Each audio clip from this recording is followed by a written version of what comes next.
As well as changing the Petcock, I also brought a new vacuum switch, purely because if I'm taking the bike down to this extent, this vacuum switch, which is just located here, is the original one, and if it goes, it creates obviously some running issues, but you've got to strip all the bike down to get to it again. So I thought, right, for the cost of a new vacuum switch, I'm going to change that at the same time.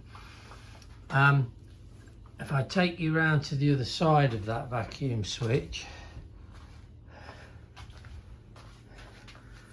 and you see I've removed the horn here.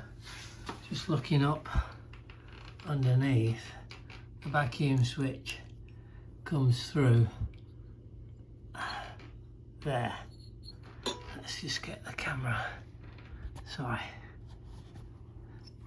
it's very difficult to see.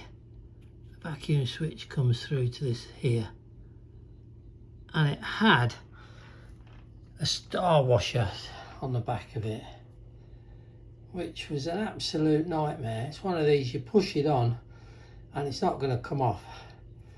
So I removed the horn out of the way, managed to prise with a screwdriver it open a little bit, just enough. I've got a pair of cutters like this, like wire tin snips, and I managed to just get hold of the edge of the star washer that I'd opened up with a screwdriver, just to cut it, to get it off.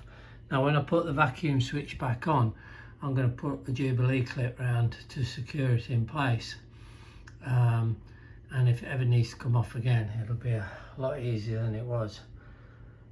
This is the replacement vacuum switch I'm going to put on. Now I did get Harley Davidson genuine part, still made in Taiwan, but it is a genuine part from Harley Davidson replacement. You can see the model number there if you want to do the same. I've not gone for any aftermarket parts because I hear bad stories about them. So although they're obviously more expensive, replacing it with a genuine Harley part is definitely the way to go. So let's go on and change that switch over. So here's the existing vacuum switch. You can see that the vacuum line from the carburetor tees off, goes to the vacuum switch, and the other side of this tee goes to the vacuum on the Petcock, which will connect to the new Petcock. So fixing that vacuum switch with the Jubilee clip is just a nightmare because of trying to get to everything, but you can see what I've managed to do.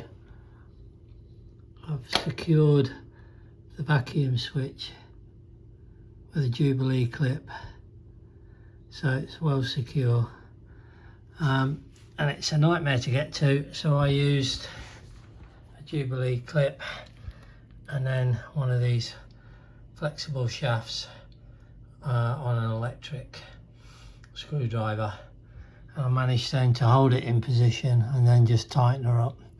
So she's all done now, and then if we go around the other side,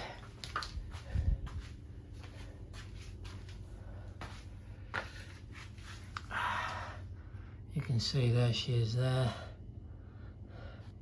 connected into the vacuum tee, which then goes down to the carburetor, and that's the electrical connection just there, this connection here where the new one plugged into. So that's the new vacuum switch in place. Now what I'm going to do is going to put on a new fuel line from here, take it through this hole here, have plenty, that's the horn fell off, plenty of line coming through so that I can then make the final connection to the Petcock.